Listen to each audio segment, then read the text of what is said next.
This is not the internet. This is the Metaverse. Hello pioneers, and welcome to Pi 2 Day, where we've had a lot of announcements and a lot of action on the mainnet. So let's take a look and see what we have.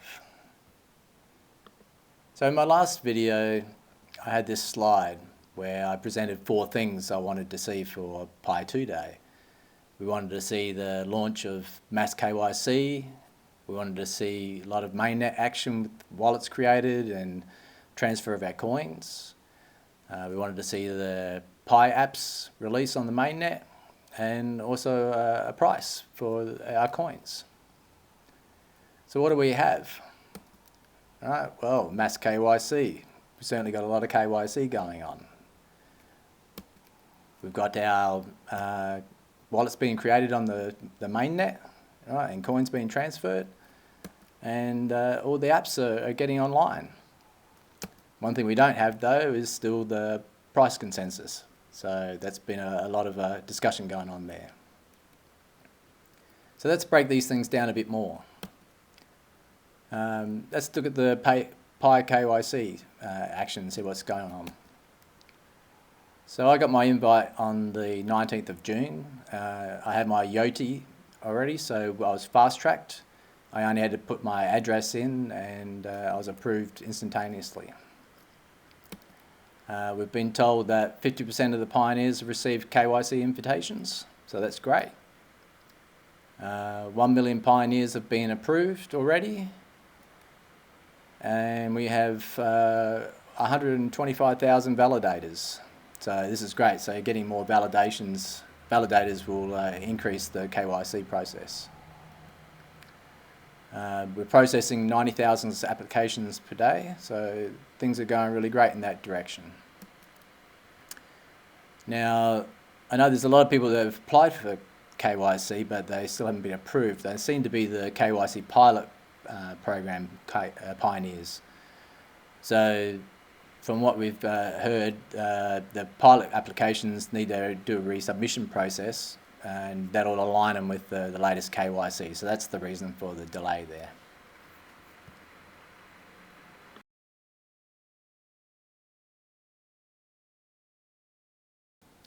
Now let's take a look at the mainnet. It all started when we got our brand new wallet, which looks really nice.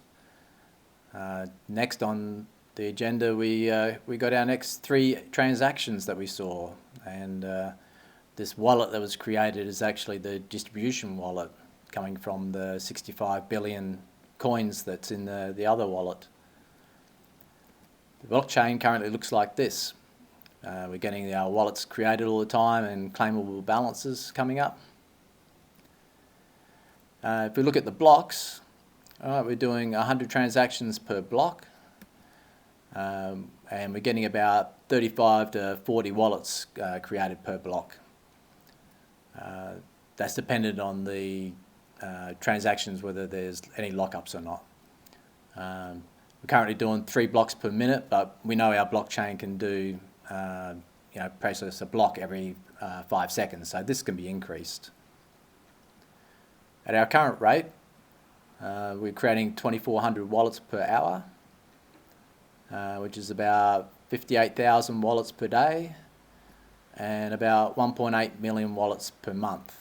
Right, so we know that we've got 1 million people KYC'd already, so it's going to take about 2 weeks, this current rate, to get those people transferred over. This is what the blockchain looks a bit more like. You get a wallet creation transaction, and in this case, this person's got a lockup, so he gets 2 claimable balances. This is where we come into things like establishing trust lines with people. This comes across from the Stellar network. These claimable balances will be available in our wallet under the Migration tab. For claimable balances, this is from the Stellar network. This is Lobster wallet. This is what they will currently look like. Now you'll notice here that with true transactions, for this lockup, it's actually more than 10% that he's got available here, and that's because the security circle rewards haven't been equated in with the transferable balance. So your transferable balance will actually be more than you currently got displayed under your checklists. The other thing that came out here was that all the rewards from our referral team, they're on hold for the moment. So even though your referrals will be KYC, you still won't get those rewards yet. But they'll come in subsequent transfers. Once you've done all your checklists, so you've confirmed your wallet and you've got your KYC invitation and you've applied and been approved, then you'll get checklist 7, right, which is when you actually authorise the transfer of your coins to Mainnet. You'll get a pop-up screen where you put in your passphrase and click approve, and you're all done. And the extra news here is that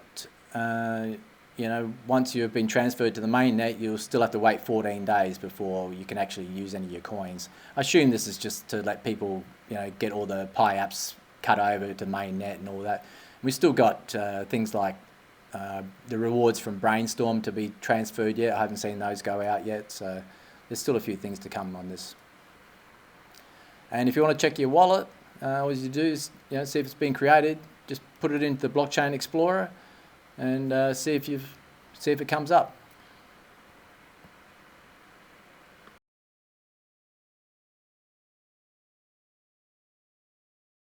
Now let's take a look at the Pi apps and see what we've got available. We know we've got a whole pile of Pi apps from the core team under the browser, and they say they're going to release some more coming up, so that's great. These are a selection of some of the Pi apps available. We've got Pi Care, What You Got, Pi Barter Mall, Pi Mall Metro, which had a great talk the other day on Woody's Twitter Spaces. We've got Pi to Go Travel, which is something that's really looked forward to. I know the pioneers really like that one. Workforce Pool, Pi Games, and the last one is just a list of URLs that I got out of Telegram that I've had for a while. So go and take a look at the apps on that. Coming up, I just want to look at some of the apps, 2 apps in particular that have their own little ecosystem going. The first one is PiChain Mall, one of the hackathon winners. They have Pi Pets, which is their NFT-based virtual pets. But they just released the NFT platform, which is what we've been looking forward to, and that's the reason I've been creating all the NFTs, because we had that announcement back in March they were going to do that. I sent them an email just last week requesting a few features, one of them which is to get paid commissions on all the sales that you get. So the CEO was on Woody's Twitter Spaces the other day, and she claimed that that's exactly the feature they were going to be implementing, so that's great news. The next one though is the guys from Pi Webinars. This is very, very interesting.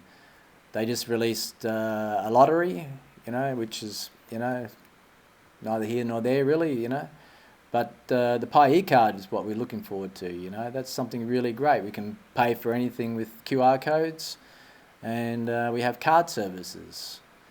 But they just had an announcement the other day, and they were saying that you would be able to buy Pi with crypto, which is very, very interesting, because we know we don't have any connections for that. So I don't know whether that's something that they're going to be implementing soon, or whether they're waiting for OpenNet.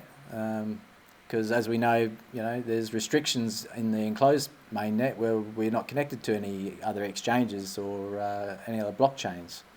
So it's very, very curious, that one. So that's one to watch. And to go with the payments, also the guys at PiHub, they have their own debit card with PiPay, which is also an API service.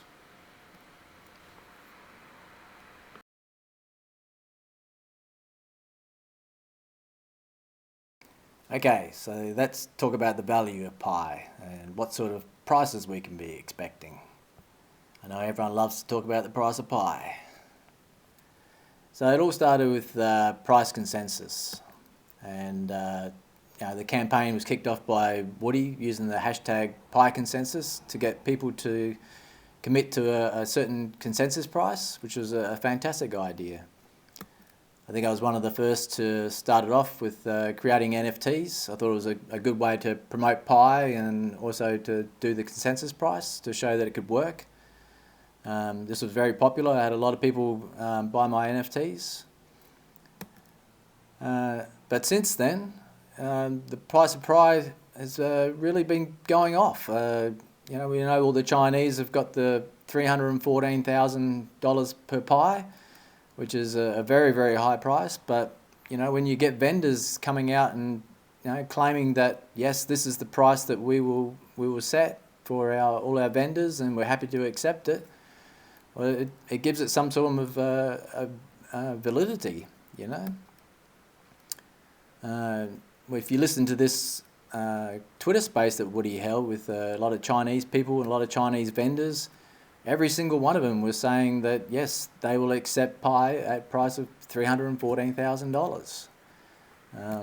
It's very, very high, but it is out there. Then you had all the Mercedes, 150 Mercedes were sold. I believe the price was at $6,700 for these. So there's a lot of pre-sales going on here.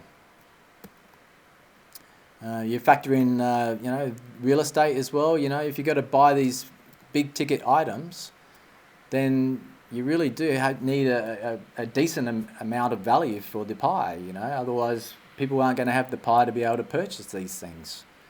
So it is curious about what sort of consensus price we're going to be getting. One thing I'll leave you with is this is part of an email I sent to my earning team, describing my opinions on each price range. I think we're more in the sort of the 1,000 to 10,000 Pi. I think that's probably the range we're probably going to be looking at. But like I said, if you want to give me a higher price, I'm not going to argue with that. And whatever the global consensus price is what I'll accept for creating NFTs. You can see also too that if you have it too low, then the economy is just not going to work. So it's going to be curious about what comes out. The last thing I want to talk about is the lockups, because we had a couple of announcements with the lockups. So the lockup duration is going to start at the end of the 14 days waiting period from when you get transferred to Mainnet. Right? So now we've got a definitive date of when that's going to happen. And the other thing is that the expiration of those lockups is going to be randomised. So if you've locked up for a year, you could get your coins released at the 11-month mark. Or any period leading up to that. And also the rewards that you will get the full 12 months rewards. So, and this is a good idea because you don't want people unlocking all their coins all at once, flooding the system. So I think that's all we've got. A lot of things happening. Mainnet's live, wallets are created, coins are being transferred, everything's happening. Pretty well everything we wanted is now happening on the mainnet. So things are taking off. Just got to sit back and wait now and see what sort of big announcements come and see if we can get some of the big players to come across to the Pi network. So that'll be very interesting. See if we can get an Amazon or maybe even Elon to come onto the Pi network. So that's all I've got for the moment. Thanks for tuning in. Thanks for checking out my video. And I'll catch you on the next one.